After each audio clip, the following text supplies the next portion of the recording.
तो current electricity के कुछ क्वेश्चंस देखेंगे अभी हम लोग, ठीक है। तो देखिए इस फर्स्ट क्वेश्चन में कहा गया है, एक डायग्राम दिया हुआ है और कहा गया है current flowing through 10 ohm resistance. ये 10 ओम रेजिस्टेंस से कितना करंट फ्लो होगा। तो चलिए पहले इस टर्मिनल का सबका नाम दे दें हम लोग, है ना।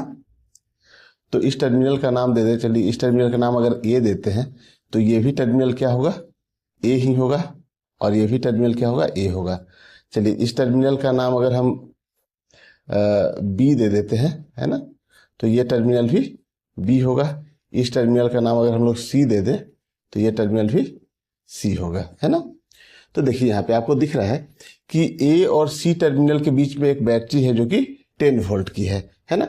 तो हम लोग यहाँ से कह सकते हैं कि वी ए सी जो होगा ना, इसकी वैल्यू कितनी हो जाएगी, 10 वोल्ट, है ना।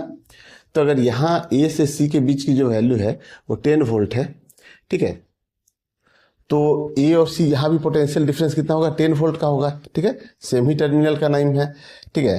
तो यहाँ से आप देखिए, तो हम लोग यहाँ से लिख सकते हैं कि वी ए सी, ठीक है ना, यानी कि 10 वोल्ट इज इक्वल टू, इससे करंट जाएगा ऐसे, है ना, तो 10 volt is equal to I into 10।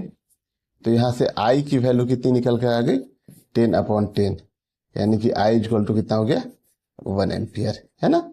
यहाँ जब 10 वोल्ट है, एसी के बीच का पोटेंशियल डिफरेंस सेम, आपको पोटेंशियल डिफरेंस यहाँ भी होगा, पैरेलल पोटेंशियल सेम होता है, ए और सी टर्मिनल है। तो यहाँ वी ए सी की वैल्यू कितनी हो गई, 10 वोल्ट हो गई, है ना। तो वी ए सी की वैल्यू हम लोग लिख दिए 10 वोल्ट, ठीक है, और इससे करंट फ्लो हो रहा है आई, ठीक है। तो आई इंटू आर रेजिस्टेंस 10 ओम दिया हुआ है, तो यहाँ से देखिए आई की वैल्यू कितनी निकल के आ गई, 1 एम्पियर, ठीक है।